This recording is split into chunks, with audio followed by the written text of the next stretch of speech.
우리가 어느 때든지 친근하게 다가갈 수 있고 부를 수 있고 구할 수 있는 하나님, 하지만 그 하나님은 거룩하신 하나님입니다. 거룩하다는 뜻은 죄악을 용서하실 수 없고 죄악과 함께 하실 수 없고 죄인된 자들과 함께 거하실 수 없다는 엄위한 뜻을 의미합니다. 하나님은 거룩하신 하나님입니다. 결코 죄를 용납하실 수 없습니다. 그런데 모든 인간은 죄인입니다. 모든 인간은 죄에서 태어나서 죄값으로 죽을 수밖에 없는 죄인입니다. 이 거룩하신 하나님과 죄악된 인간, 이 두 프레임은 과거에도 그랬고 지금도 그렇고 앞으로도 영원히 변치 않을 것입니다.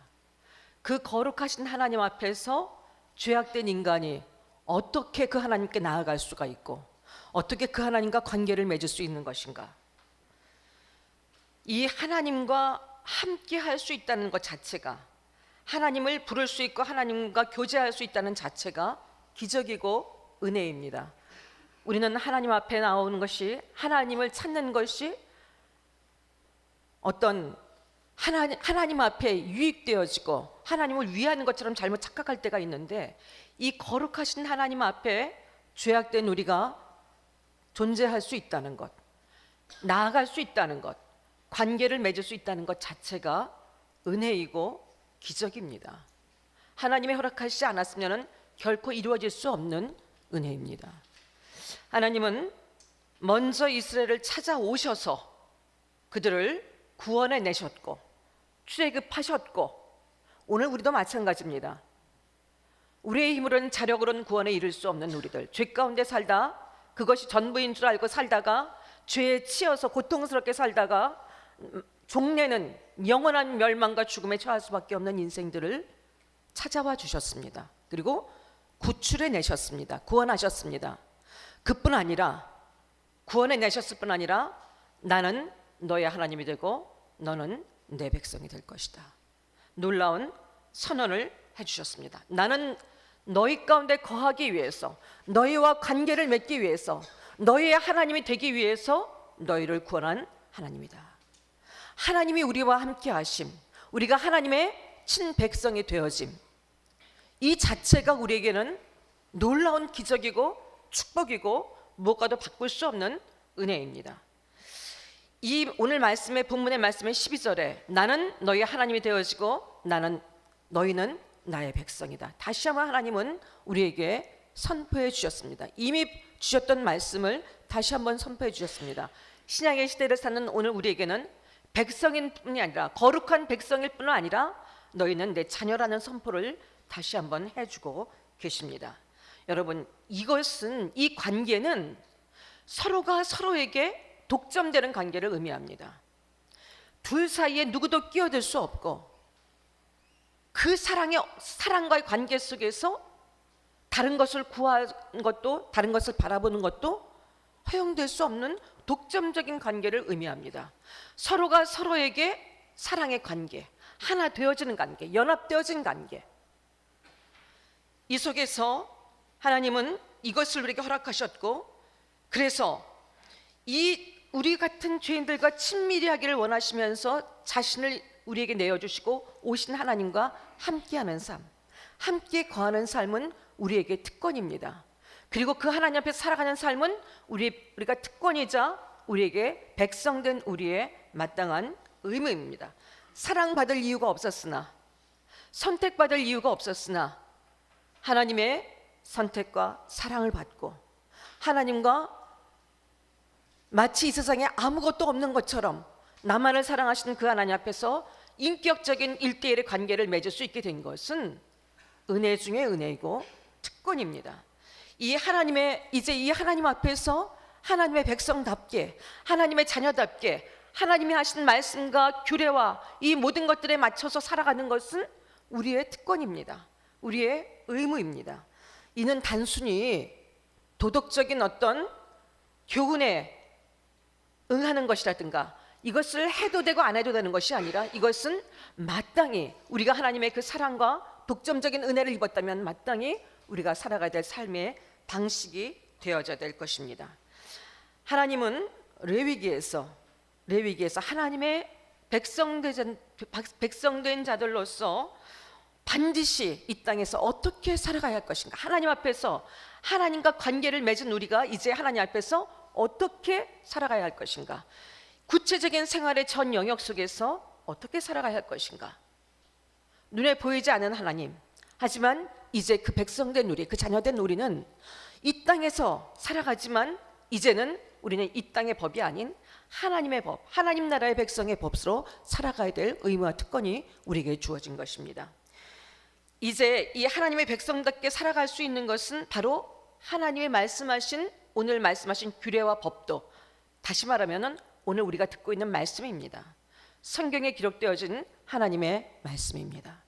이 말씀 앞에 순종하여 살아가는 것, 이 살아가는 것이 바로 하나님의 자녀되고 하나님의 백성된 자들이 살아가는 삶의 방식이라는 것을 가르치고 말씀해 주신 것이 바로 레위기입니다. 레위기, 사실 여러분 오늘 본문의 26장 말씀 이전에 1장부터 25장까지는 굉장히 난해하고 비현실적이고 이 시대 속에서 우리와는 상관없이 여겨지는 그런 말씀들이 수록이 되어 있습니다. 우리 수요일 금요일 계속해서 레위기를 나누었기 때문에 오늘은 이제 그렇게 말씀하신 하나님께서 우리가 그 하나님 말씀을 듣고 살아가는 것 자체가 복이라는 것을 우리는 다시 한번 기억해야 할 것이고, 그것이 그 말씀이 우리에게 어떤 족쇄나 올무가 아니라 우리가 하나님과의 관계를 맺고 그 하나님의 거룩하신 말씀과 뜻을 깨닫고 그 속에서 살아갈 수 있다는 자체가, 순종할 수 있는 자체가 우리에게 은혜고 축복이라는 것을 기억해야 할 것이고, 그뿐 아니라 하나님께서는 그것이 마땅함에도 그 말씀대로 순종하고 살아가는 자들에게는 놀라운 복을 선포해 주십니다. 여러분, 모든 인간들이, 모든 인생들이 바라는 것이 사실 복입니다. 그것이 어떤 종류의 것이든지 간에 복받기를 원합니다. 그래서 그 복을 위해서 자신이 할 수 있는 열정과 노력과 자신이 할 수 있는 모든 최선의 것을 다 들여서라도 복을 쟁취하길 원하는 것이 인간입니다. 그런 인간들에게 하나님은 단지 내 말에 순종하면, 내가 너희에게 제시한 사랑의 말씀에 순종하면 나는 반드시 너희에게 복을 줄 것인데, 오늘 본문에 기록되어져 있는 구체적인 복을 주시겠다고 말씀하십니다. 그렇게도 우리가 누리고 싶고 그렇게도 추구하고 싶은 복을 하나님은 우리에게 주시겠다고 약속하십니다. 바로 이것은 오늘 레위기의 결론이자 우리 인생 전체의 결론이기도 합니다. 우리 인생의 복과 저주는, 우리 인생의 행복과 성공은, 우리 인생의 형통은 내가 어떠한 조건을 갖추고 있느냐, 내 환경이 어떠냐에 달려있는 것이 아니라 바로 하나님과의 관계에 달려있다는 것을 오늘 말씀은 우리에게 정확하게 말씀해 주고 계십니다. 우리 인생의 성공과 우리가 원하는 복과 번영과 그리고 모든 축복된 삶, 성공적인 인생, 그 모든 것들은 우리의 자원이나 우리가 갖고 있는 조건이나 우리가 갖고 있는 환경이나 이런 것이 아닌 하나님과의 관계에 달려있다. 우리의 태도, 하나님의 말씀에 대한 우리의 태도에 달려있다는 것을 하나님 우리에게 말씀하고 계십니다. 이 얘기는 여러분 말씀을 아느냐 모르냐의 얘기가 아니에요. 내가 말씀을 얼마나 알고 있느냐, 성경을 얼마나 많이 읽었느냐, 성경에 대한 지식을 얼마나 많이 갖고 있느냐가 아니라 그 말씀을 순종하느냐 순종하지 않느냐, 그 말씀을 좋은 말씀 중에 하나로 내가 기억하면서 내 인생의 가치로 삼는 것을 원하시는 것이 아니라 다 여러 가지 것들 중에서 그래도 좋은 상대적인 것으로 삼고 가는 것이 아니라 그 말씀을 나의 삶의 전부인 것으로, 내 삶을 존재케 하는 전부인 것으로 믿고 그 말씀 앞에 나의 인생을 걸고 순종하느냐 순종하지 않느냐에 우리의 인생이 달려 있습니다. 말씀을 물론 알아야지 믿을 수 있겠죠. 하지만 여러분, 오늘 현실 속에서, 오늘 이 교회 안에서 말씀을 많이 알지만 말씀대로 살지 못하고 말씀 앞에 순종하지 못하고 여전히 말씀을 하나의 지식으로, 하나의 가치로만 갖고 살아가는 수많은 사람들 때문에, 크리스찬이라고 말하는 수많은 사람들 때문에 오늘의 교회가 무기력해지고 세상의 지탄을 받게 된 것입니다. 말씀을 얼마나 내가 순종하고 있느냐, 내가 어떻게 삶 속에서 이 말씀 앞에 순종하며 살아가고 있느냐. 그렇다면 여러분, 순종은 무슨 뜻입니까? 여러분, 순종을 무엇이라고 생각하십니까? 순종은 한마디로 얘기해서 우리가 갖고 있는 믿음을 외형적으로 표현하는 것입니다. 우리의 믿음이 어떠한지는 우리가 하나님 말씀 앞에 어떻게 순종하는지를 보면 압니다. 우리가 어떤 일을 행하느냐, 어떤 봉사를 하느냐, 어떤 사람들에게 인정을 받느냐가 아니라 내가 하나님의 그 많은 말씀 앞에서, 세밀한 말씀 앞에서 내가 어떤 태도로 그 말씀 앞에 다스림을 받느냐. 여러분, 이 말씀 앞에 순종하기 위해서는 반드시 우리의 생각과 우리의 자아가 처소 복종되어지는 과정을 겪어야 합니다. 나의 뜻, 나의 생각, 내가 원함, 나의 원함, 내가 하고자 하는 것, 내 욕심, 내 결정, 내 전제, 나의 선입견, 이건 이래야 되고 이건 이게 옳다는 나의 정당성, 이 모든 것들이 하나님의 뜻, 하나님의 말씀 앞에 복종되어져야 됩니다. 그것을 순종이라고 얘기하는 거예요. 하나님의 말씀이 좋은 말씀이고 단지 위로를 주는 말씀으로 끝나는 것이 아니라 나의 삶 속에 실질적으로 삶의 지표가 되어지고 삶의 방법이 되어지도록, 그러기 위해서는 그것을 거역하는 가장 큰 적인 나의 내면, 나의 자아를 쳐서 복종시키는 것, 바로 그것을 순종이라고 얘기합니다.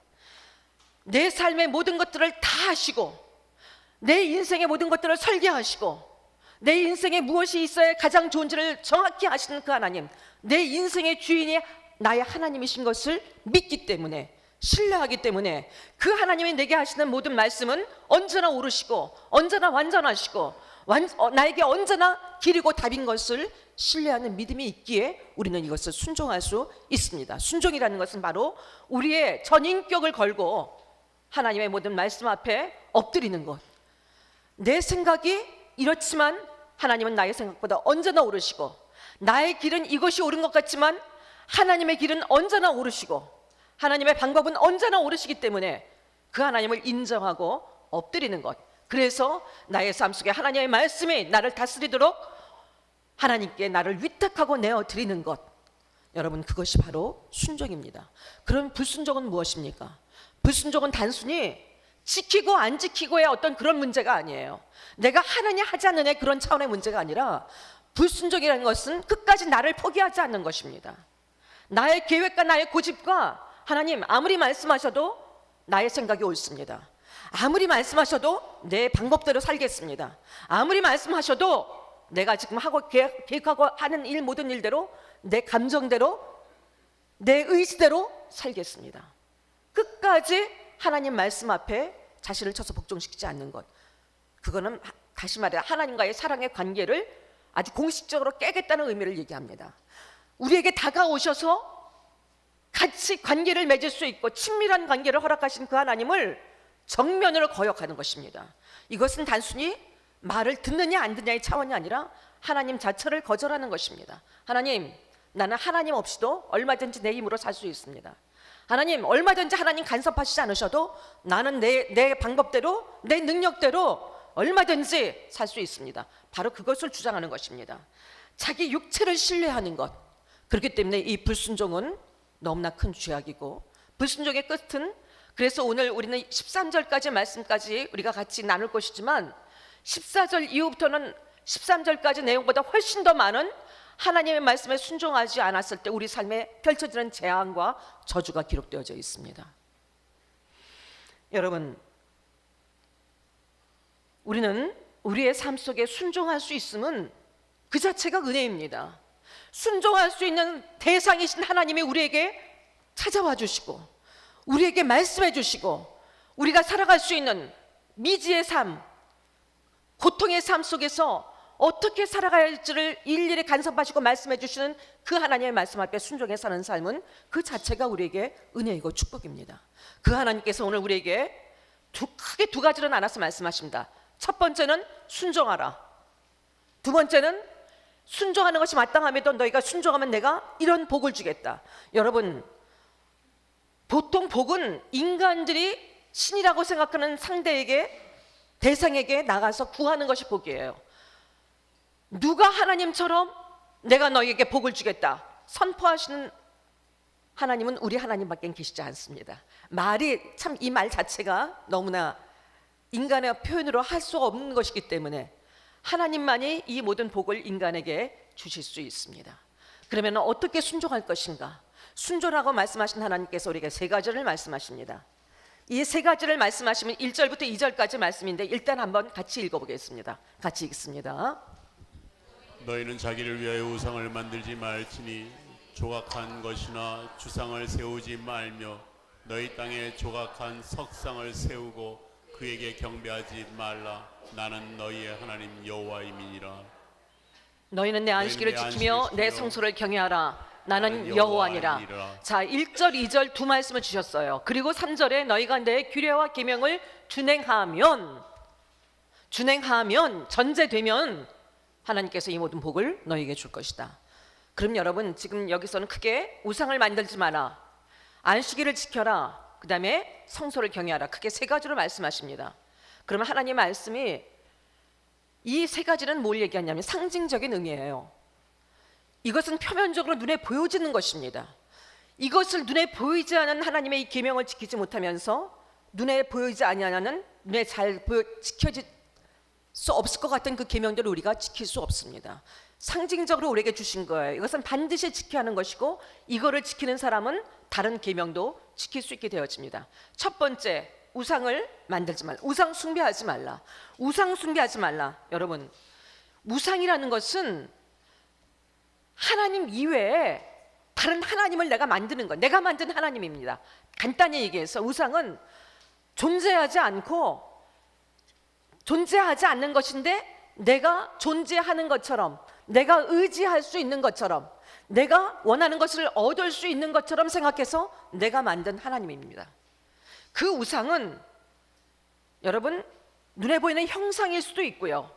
하지만 적어도 이 안에서 우리 함께 예배하는 우리는 눈에 보이는 형상을 섬기지는 않을 것입니다. 이제는 돌부처 앞에 가서 절하고 신당에 가서 엎드려 절하고 이러지 않을 것입니다. 하지만 여전히 우리에게는 눈에 보이지 않는 수많은 우상들이 있습니다. 뭐만 있으면 내 인생이 괜찮을 텐데, 내게 돈만 있으면 내 인생이 성공할 텐데, 아니면 누가 나를 좀 이렇게 도와주는 사람이 있으면 내가 성공할 텐데, 누가 나를 좀 이렇게만 해주면 내가 유명해질 텐데, 내가 조금 힘이 있으면, 내가 권력이 있으면 내가 좀 더 나은 인생을 살 수 있을 텐데. 여러분, 하나님께서 우리의 인생을 책임지겠다고 말씀하시고, 그런데도 불구하고 그렇게 말씀하시지 않았어도 하나님은 이미 우리를 구원하신 하나님이시기 때문에 우리는 마땅히 그 하나님의 은혜를 잊지 말고 살아가야 되는데도 불구하고 그 하나님을 의지하는 것이 아닌 우리가 기쁠 때나 힘들 때나 어떤 일이 있을 때나 우리가 기대하고 엎드리게 되는 것, 의지하게 되는 것, 바로 이것이 여러분 우상입니다. 그게 자기 자신일 수도 있어요. 여러분, 나는 내 주먹을 믿지, 내 힘을 믿지, 이런 얘기들 세상에서 많이 하지 않습니까? 자기 자신이 꽤 괜찮은 줄 알고, 그렇듯 자기 자신은 요즘의 시대의 사조가 무엇입니까? 인간이 신이다. 너희들의 잠재력을 개발하면은, 적극적인 사고방식을 통해서 너희를 개발하면은 너희 자신이 신이 될 수 있다. 이 시대의 사조는 그것을 가리킵니다.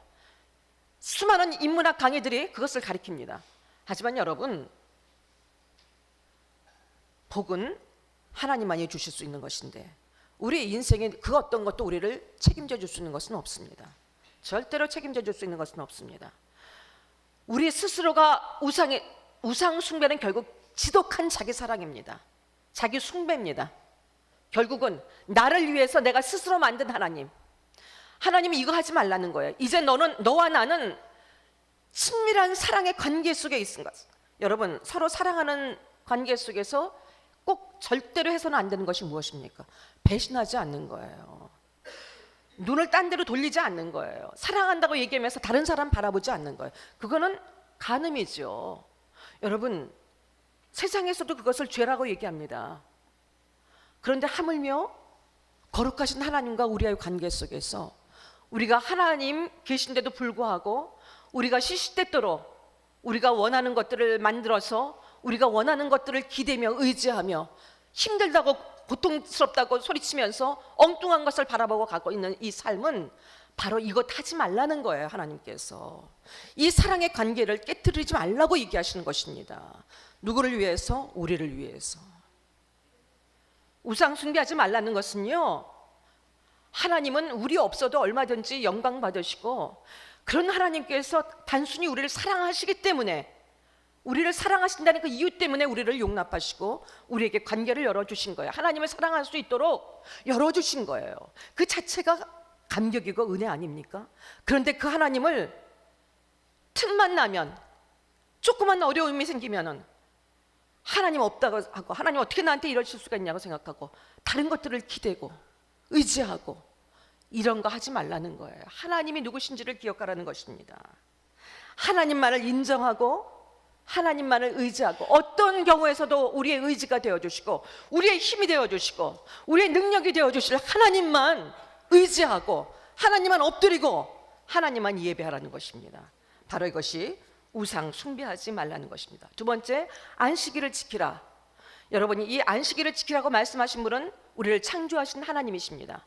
안식일을 지키라는 것은 여러분, 우리가 어디에 속한 백성인지를 기억하라는 거예요. 이 세상에서는 여러분 일주일 내내 일을 해야지 더 유리한 고지에 올라설 수 있습니다. 토요일까지 엿새 일하는 거하고 7일 일하는 거하고는 실제적인 급여 액수가 달라질 수도 있고요, 우리가 손에 줄 수 있는 돈이 달라질 수 있습니다. 그런데 여러분, 조금 더 잠 잘지 않을 때 남보다 더 많이 열심히 일하는 사람이 더 많은 것을 가질 수 있다고 가리키는 것이 이 시대입니다. 이 현실입니다. 하지만 하나님은 모든 것들을 멈춰서서 일주일 중에 주일은 반드시 구별해서 하나님께 예배하며 하나님과 교제하며 하나님이 주시는 새로운 힘과 능력을 공급받아 갖고 살아가라고 우리에게 안식일을 지키라고 말씀하셨습니다. 이 얘기는 너희가 내 백성인 것을 공포하는 표예요. 우리가 안식일을 지킨다는 것은 우리가 어디에 속해 있는 자인지, 우리가 거룩한 하나님의 백성이고 자녀라는 것을 온 세상에 공표하는 표입니다. 여러분, 안식일을 지킨다는 것은 단순히 주일날 와서 예배 드리는 것을 뜻하는 것만은 아니에요. 하나님, 내가 어디에 속한 자인지 기억하고 살겠습니다. 나의 주인이 하나님이신 것을 기억하고 살겠습니다. 또한 나는 하나님이 공급하시지 않으면 어떤 힘과 어떤 지혜도 누릴 수 없는 자인 것을 기억하며 살겠습니다. 하나님이 주시는 힘으로 살겠습니다. 내 힘과 내 노력으로 사는 인생이 아니라 하나님이 공급해서 사는 인생임을 기억하며 살아가겠습니다. 하나님이 주시는 생명의 회복을 다시 한번 충전되어서 재충전되어서 남은 날들을 살아가겠습니다. 하나님의 백성된 표식입니다. 구별된 백성으로 살아가겠다는 하나님 앞에 고백입니다. 안식일을 지키는 것은 여러분 우리의 마땅한 의무이고 특권입니다. 반드시 지켜야 할 것입니다. 자, 마지막에 성소를 공경하라. 성소를 경외하라. 성소는 하나님의 임재를 상징하는 것입니다. 다시 말해서 내 삶의 중심이 하나님께 두고 살아가라는 거예요. 내 삶의 중심을 하나님께 두고 살아간다. 다시 말하면 그 얘기는 언제나 하나님과 동행하고 있다는 것을, 하나님이 나와 함께하고 계시다는 것을 기억하고 하나님과 함께 동행하며 살아가겠다는 것을 기억하며 살라는 것이에요. 그래서 매 순간 삶의 자리에서 우리가 하나님 앞에서 코람되어 하나님 앞에서 살아가는 것을 기억하고 살아가라는 것입니다. 여러분, 이렇게 하면 이것은 여러분 하나님께서 우리에게 말씀하신 것은 너무나 마땅한 일이에요. 그리고 이것은 우리에게 새로운 힘과 새로운 은혜를 누리게 하는 일입니다. 이 자체만도 은혜인데 하나님께서는 이렇게 하는 자들에게 오늘 구체적인 복을 약속하십니다. 그 첫 번째 복이 비와 풍성한 수확입니다. 우리 4절 5절 말씀 같이 읽겠습니다. 내가 너에게 철 따라 비를 주리니 땅은 그 산물을 내고 밭에 나무는 열매를 맺으리라. 너희의 타작은 포도 딸 때까지 미치며 너의 포도 따는 것은 파종할 때까지 미치리니 너희가 음식을 배불리 먹고 너희의 땅에 안전하게 거주하리라. 아멘. 고대 사회에는 농경 사회잖아요. 그 얼마나 많이 수확을 하느냐가 모든 부를 측정하게 하는 것입니다. 하나님의 말씀하시는 복은 여러분 현실적이에요. 영적인 복, 이미 우리는 구원을 받았고 너무나 놀라운 은혜를 입었지만 하나님의 말씀하신 복에는 반드시 현실적인, 지금 오늘 삶 속에 필요한 모든 복이 반드시 포함되어 있습니다. 실제적이고 현실적인 하나님의 복입니다. 내가 풍성한 소출을 거두게 하리라. 이것을 위해서는 반드시 비가 필요합니다. 인간의 노력만으로 될 수 없고, 소출을 얻기 위해서는 때를 맞춰 내리는 비가 필요해요. 햇빛도 필요하죠. 이 모든 것들, 이 땅의 주인이신 하나님께서 때를 맞춰서 이른 비와 늦은 비로 결실할 수 있는 모든 조건을 허락하시고, 그리고 마침내 우리에게 풍성한 수확을 거두게 하시는데, 여러분, 보통 수확이 아닙니다. 땅에서 추수와 파종이 그치지 않겠다고 그랬어요. 그러니까 너무 수확하는 게 많아서 계속해서 이거 수확하고 나면 또 다른 거 수확할 게 있고, 또 이거 수확하고 나면 또 다른 것들이 기다리고 있어서 쉴 사이가 없다는 거예요. 그 정도로의 풍성한 수확을 하나님이 약속하십니다. 우리의 삶 속에 풍성함으로 허락하시겠다는 거예요. 우리 하나님은 우리 아버지시죠. 하나님의 자녀들이 결코 곤고하고 누추하고 기근 속에서, 결핍 속에서 살아가는 것을 결코 원하시는 하나님이 아니십니다. 하나님은 반드시 이 복을 우리에게 주시겠다고 말씀하십니다. 예수님도 말씀하셨어요. 너희가 그 나라와 의를 구하면 내가 이 모든 것들을 너희에게 더해 주겠다. 그것은 무슨 말씀입니까? 하나님 말씀 앞에 순종하면 같은 말이에요. 하나님 말씀을 나의 삶의 기준으로 삼고, 하나님을 나의 삶의 중심으로 삼고 살아가면, 그러면 내가 이 모든 것을 더해주겠다. 이 모든 것이 제한되지 않습니다. 우리의 필요는 각각 다 의식주에 관한 것이지만 다 조금씩 아주 섬세하게 다른 부분이 있을 수 있어요. 이 모든 것들을 하나님은 구체적으로 아시고 더해주겠다고 말씀하십니다. 그 약속의 말씀을 마태복음 6장 31절 33절 말씀 같이 읽겠습니다. 그러므로 염려하여 이르기를 무엇을 먹을까, 무엇을 마실까, 무엇을 입을까 하지 말라. 이는 다 이방인들이 구하는 것이라. 너희 하늘 아버지께서 이 모든 것이 너에게 있어야 할 줄을 아시느니라. 그런즉 너희는 먼저 그의 나라와 의를 구하라. 그리하면 이 모든 것을 너희에게 더하시리라. 아멘. 여러분, 이 말씀은 오늘 우리를 위한 약속의 말씀입니다. 하늘 아버지께서 이 모든 것들이 너에게 있어야 할 줄을 아시니라. 하나님은 우리의 인상 속에서 결코 경작할 수 없다고 생각하는 거칠은 밭, 황무지와 같은 그 터전 속에서도 하나님은 비를 주시고 경작케 하시고 반드시 풍성한 소득으로 결실케 하신 하나님이신 것을 믿습니다. 하나님 이 복을 우리에게 약속하셨습니다. 또한 두 번째 약속은 평화입니다. 샬롬입니다. 6절부터 10절 말씀이, 그런데 자, 말씀을 열어주세요. 내가 그 땅에 평화를 줄 것인즉, 여러분, 하나님이 주시는 평화, 이 평화는 하나님만이 주실 수 있는 것인데, 이 샬롬은 모든 문제들로부터, 모든 상황으로부터의 완전한 충족을 얘기합니다. 이 평화는 여러분, 내면적인 우리의 마음의 영적인 부분과 그리고 실질적인 삶의 모든 것들을 포함합니다. 하나님은 구체적인 평화를 말씀하십니다. 너희를 두렵게 할 자가 없을 것이다. 너희의 대적이 언제, 지금 이 이스라엘 백성들은 광야에서 언제 어떤 적들 속에서 침략을 당할지, 어떤 공격을 받게 될지 언제나 노출되어 있었어요. 죽음에 노출되어 있었습니다. 그런데 어떤 대적들도 너희를 해치 못할 것이다. 내가 너희의 대적이 되어줄 것이고, 그들의 대적이 되어줄 것이고, 내가 너희를 위해 싸워줄 것이다. 어떤 대적들로부터도, 어떤 사나운 짐승들로부터도, 어떤 원수들로부터도 너희들을 지켜줄 것이다. 하나님의 안전을 약속하시는 것입니다. 우리를 언제든지 하나님의 안전지대 가운데 두어 주시겠다는 것입니다. 사나운 짐승도 그 어떤 것으로부터 안전하게 지킬 뿐만 아니라 우리를 승리케 하시겠다는 것입니다. 그 결과가, 우리를 승리케 하신 결과가 9절에 번성케 하고 창대케 하시는 것입니다. 여러분, 공격을 당하고 위협을 당하지만 상하지 않기 때문에, 늘 안전하기 때문에 자연스럽게 수가 증가될 것이고 더 번성하게 되어질 것입니다. 우리의 인생 속에서도 수없이 많은 사단의 공격이 있습니다. 우는 사자와 같이 우리를 삼킬 듯이 우리를 공격하는 사단의 괴계와 공격들이 수없이 많이 있습니다. 하지만 여러분, 우리가 위기라고 생각되는 여러 가지 순간들 속에서도 하나님은 우리에게 이 평화를 반드시 약속하셨고 그것을 믿는 자들에게는 반드시 오늘 우리의 약속이 되어질 것입니다. 안전하게 하겠다. 너희들을 승리하게 하겠다. 내가 너희들에게 언제나 평강을 보장해 주겠다. 우리 하나님께서 이 말씀 요한복음 말씀을 한번 같이 읽겠습니다. 요한복음에 주신 하나님의 약속의 말씀입니다. 같이 읽습니다. 평안을 너에게 끼치노니 곧 나의 평안을 너에게 주노라. 내가 너에게 주는 것은 세상에 주는 것과 같지 아니하니라. 너희는 마음에 근심하지도 말고 두려워하지도 말라. 아멘. 아멘. 너희는 마음에 근심하지도 말고 두려워하지도 말라.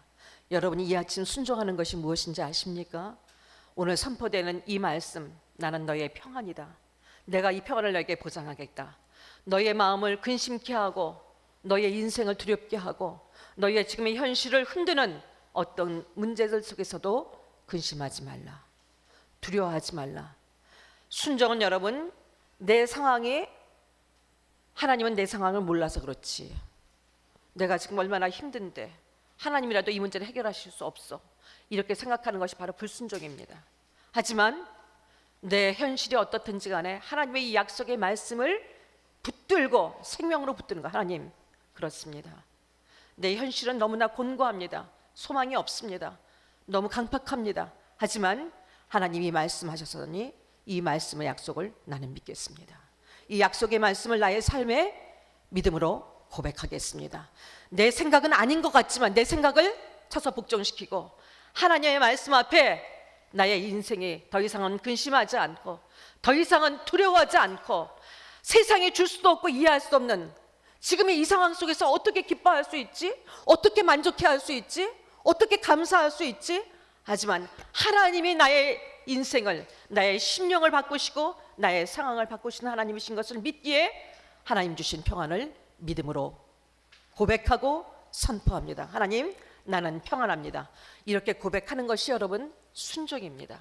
여러분 평안하십시오. 세상은 결코 우리를 그냥 두지 않습니다. 하나님의 자녀들이 이 세상에서 믿음의 생활 잘 가도록 순종한 길 가도록 그냥 결코 두지 않습니다. 우리의 믿음을 어떻게든지 훼손하고 우리를 흔듭니다. 사단은 우는 사자같이 우리의 믿음을 공격합니다. 하지만 여러분, 하나님의 우리의 평강이십니다.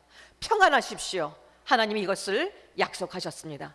세 번째로 우리에게 주시는 약속은 하나님 임재의 약속입니다. 11절에서 13절까지 말씀인데, 자, 나는 너희 중에 행하여 너희 하나님이 되고 너희는 내 백성이 될 것이라. 여러분, 이 하나님 임재의 약속은 내가 너희와 늘 함께 할 것이다. 이것은 여러분, 내 삶에 지금 급박한 문제, 현실적인 아픔을 해결하는 어떤 선물과 능력을 주시는 것이 아니라 하나님 자신을 우리에게 통째로 주신다는 것을 의미하는 거예요. 하나님이 우리와 매 순간 함께 하시면서 우리의 인생을 이끌고 책임져 주시겠다는 놀라운 약속의 선포입니다. 우리 모든 복 중에서 가장 큰 복이에요.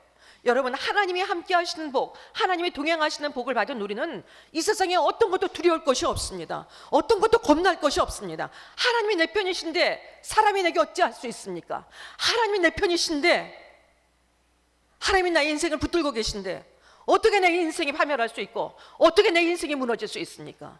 결코 그런 기적은 없습니다. 우리 로마서 8장 31절 32절 말씀 다시 한번 같이 큰 목소리와 한 목소리로 선포합니다. 그런즉 이 일에 대하여 우리가 무슨 말 하리요? 만일 하나님이 우리를 위하시면 누가 우리를 대적하리요? 자기 아들을 아끼지 아니하시고 우리 모든 사람을 위하여 내주시니가 어찌 그 아들과 함께 모든 것을 우리에게 주시지 아니하겠느냐. 아멘. 하나님은 우리를 복주기 원하시는 하나님이십니다. 우리를 행복하게 하기를 원하시는 하나님이십니다. 오늘 여러분 말씀에 보게 되면 내가 주리라, 내가 주리라 계속 반복됩니다. 내가 너희에게 복을 주리라. 우리가 잘되고 행복하길 원하시기 때문에 하나님은 우리에게 말씀을 주셨습니다. 이 말씀은 우리의 행복을 위해서, 우리의 행복을 위해서 주신 말씀입니다. 신명기 10장 13절의 말씀에 보게 되면은 내가 오늘 내 행복을 위해 내게 명하는 여호와의 명령과 규례를 지킬 것이 아니냐. 이 말씀은 우리를 살리는 말씀입니다. 레위기 18장 5절 말씀을 보게 되면은 사람이 일을 행하면 그로 말미암아 살리라. 여러분, 우리를 살리는 것은 하나님의 말씀입니다. 우리의 행복과 우리의 행복을 위해서, 우리를 살리기 위해서 하나님은 이 말씀을 주셨습니다. 우리의 진짜 위기는 현실 속에서 얼마나 급박한 일이 있느냐가 아닙니다. 어떤 상황이 나를 위협하고 있느냐가 아닙니다. 우리의 진짜 위기는 내가 하나님의 말씀이 부담스럽고, 하나님 말씀이 듣기 싫고, 하나님 말씀 아무리 말씀하셔도 하나님 말씀을 밀쳐내고 하나님 말씀을 거절하고 귓등으로 듣고 흘려보내는, 바로 이것이 우리의 위기가 되는 것입니다. 사랑하는 성도 여러분, 순종하면 놀라운 축복을 하나님은 약속해 주셨습니다. 우리 인생 가운데 이 땅에 살아가는 동안에 또 영원한 삶 속에서 우리에게 필요한 모든 복을 하나님은 약속해 주셨습니다. 그 하나님이 오늘 저와 여러분 가운데 함께 계십니다. 그리고 이 약속을 성실히 지키실 것입니다. 우리에게 오늘 순종하고 말씀하신 하나님, 여러분, 우리는 아무리 애써도 사실 이 모든 말씀을 지킬 수 없어요.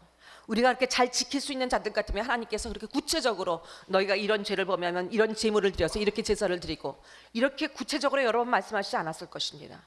이렇게 말씀하신 건 우리의 한계를 아세요. 하나님은 우리가 이것을 완전하게 지킬 수 없는 우리들입니다. 우리 한계를 아세요. 문제는, 중요한 중심은 우리가 얼마나 마음으로 이 말씀을 지키기 위해 온전하게 순종하는 태도를 갖고 있느냐, 어떻게 우리가 하나님을 경외하며 그 중심을 갖고 살아가느냐. 하나님은 우리의 마음의 애티튜드를, 마음에 순종하려는 우리의 이 자세, 우리의 믿음을, 어째든지 이 믿음을 지키고자 가고 있는 우리의 중심을 보시는 하나님이십니다. 여러분, 우리는 하나님의 친백성이고 하나님의 자녀들입니다. 하나님의 자녀된 자들로서 우리에게만 주시는 하나님의 말씀을, 우리의 행복을 위해서, 우리를 살리기 위해서 주시는 말씀을 자원하여 기쁨으로 지키며 순종하는 특권과 의무를 마음껏 누리는 여러분이 되길 원합니다. 또한 이 순종을 통하여 여러분 모두에게 하나님이 주시는 쌓을 수 없는 복이 여러분의 인생 가운데 풍성하게 넘치게 되기를 예수님의 이름으로 축복합니다. 아멘. 함께 기도하시겠습니다.